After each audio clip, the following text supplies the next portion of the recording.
I want to share with you a few questions that I asked my husband that really his answers are a very distinct difference between what our reality was and what people believed. I want to share with you a few things that are different in reality versus what people on the outside believed. Some of these things came out in the Q&A I had with my husband years after my experiences with the brain tumor when I was interviewing him for my book to find out his perspective on some of the experiences that we had had together. Let me share with you one of the questions and answers. I asked him what it was like to be a character in a book, and if he were writing it, what he might have written differently than I did. He answered and said that he is not a person who spends a lot of time in the past. He was never one to spend a lot of time flipping through old high school yearbooks and dwelling on the things that had happened in the past. He is more of a present person who likes to look forward. He doesn't like to look backward. Doesn't focus as much that way. So the very fact that Jodi wrote a book is probably something that he wouldn't have done. He probably would have spent the time instead looking forward instead of backward.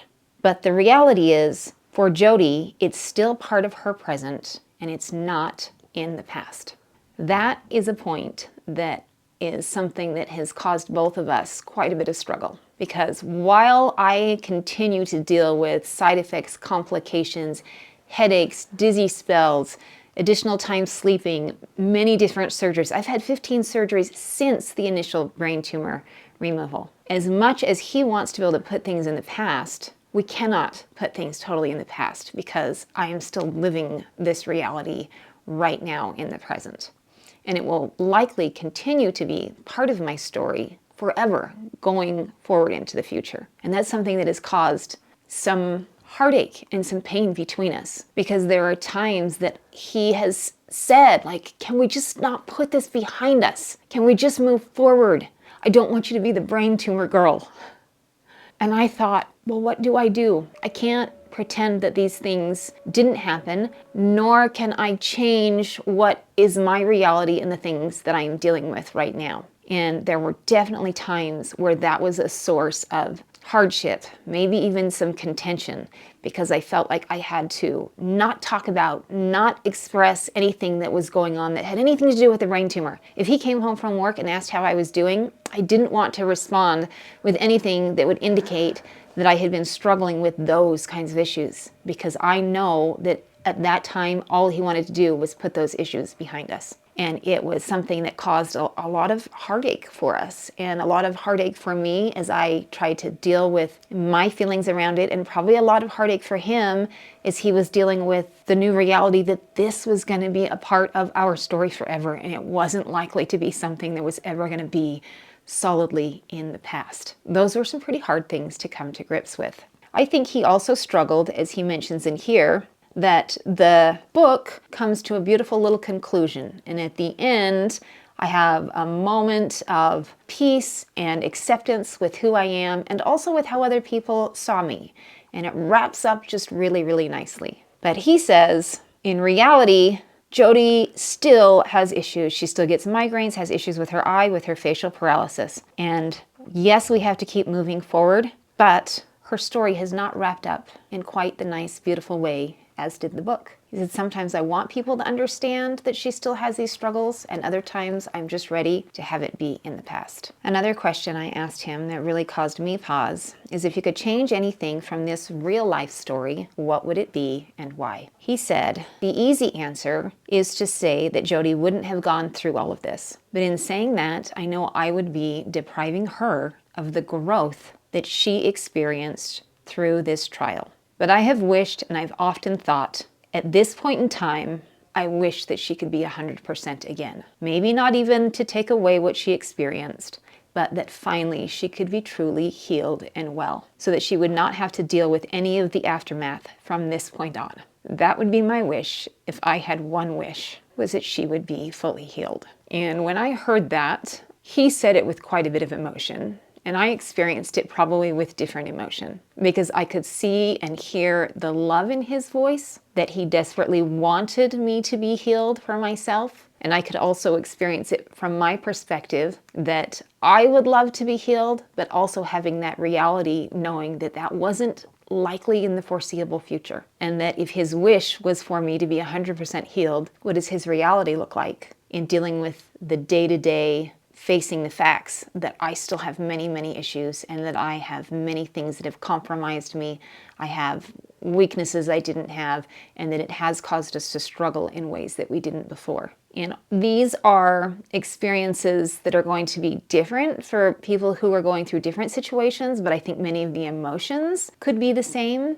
And I also think that the struggle between people, especially as spouses who so desperately want to be on the same page with things, but who are also individuals who have their own sets of feelings. And for him so desperately to want me to put away the brain tumor girl, and me knowing I couldn't put away the brain tumor girl because I am now, there is part of me that is a brain tumor girl. Not that that defines me, but that it has refined me. And to ignore that would not be living true to who I am. Because part of who I am now is because of these difficult experiences that I have had. And the best way for me to move forward and to be healthy and whole, even though I'm not 100% healed, is to embrace the challenges that I've had so that I can use them to become bitter through my journey and not better. So I can be stronger from the things that I've gone through instead of weaker. And those are choices that I've had to make. And they have come with a lot of emotion on both sides, from my perspective as well as from the things that my husband has experienced on his side of things. Now we are at a point where I think we know how to communicate things to each other a little bit better. We have gone through some of these emotions. I think he also understands now that our reality is that these things are a part of my life, that we're not going to be able to sweep them under the rug, close the yearbook, and put it on the shelf. That it's going to be something we have to continue to live through together. And to his credit, he has adapted really well. He calls me every morning to check on me to see how I'm doing. Not in the way maybe a normal husband would call and say, hey, how's it going? How are the kids? What's going on at home? But with that knowing sense of, how are you this morning? Did your migraine go away? How's your energy today? Are you going to be okay for the speech that you have to go give? What is your day looking like? Are you going to have some time to rest? He has changed the questions that he's asked, and he's changed the way that he reacts from my responses. And to me, that shows that we have both matured through the situation, and that he has really taken what was one of his worst case scenarios, was that his wife was never going to be healed and whole. And he has come to know how to handle it and to deal with it on a day-to-day basis, and to be able to be grateful for where we are, grateful for the healing that has occurred, while still acknowledging that there's room for improvement and that I am having struggles and challenges still on a day-to-day basis. And I think that the biggest thing I've learned through this is the importance of that marriage relationship, that you have to continually change and adapt together and for the good of each other. Because like it or not, things aren't always going to go the way that you want them to. And you're not always going to get your wish. You're not going to be able to go back and rewrite the story the way that you would have wanted it to be, but you can change the way that you act and react to the situations that you face. And when you keep your spouse and your partner number one in mind and try to make sure that you're doing things that are going to help strengthen that relationship, then that's going to be what takes you closer together and helps you move forward down the road in a positive manner. And I'm grateful that I have a spouse who has been willing to put aside what his own wishes and his own desires are in order to make sure that I was having the experience that I needed and that I was feeling emotionally supported in the times that I needed it. To me, that tells me volumes about the person that I married. I also asked Tolan, how are you a better person because of this journey? And he answered honestly, I don't know if I am a better person. The way that we change in life is a little like being a child growing. You don't notice it day to day, but when you come back and see a cousin or a niece or a nephew that you haven't seen for a year or two, you notice that they've changed and grown a lot. He says, I think that's more like how our journey has been. It's over time, it seems like things are dramatic, even though it's nearly imperceptible to see the day-to-day changes. And I think that with all people, the hope is that we are going to get better through our journeys. Some people get better, but some get worse. I think it's a culmination of the small things along the journey. Every day you make choices. You can have the salad or you can have the hamburger. And if you have the salad, you go home and you look in the mirror, you're not going to look any different than if you had the hamburger that day. But over time, those little choices are going to add up. And eventually you're going to look in the mirror and notice that difference. The salad journey versus the hamburger journey is going to take you to a different place. And that's how it is with all of the things that we go through in life. They add up. If we make good choices and we have good habits, eventually we end up being a better person. But I think the journey gives me hope because I'm not where I would like to be. But I also know if I make those decisions one at a time, maybe I know that I can get there too. So am I a better person for being on this journey?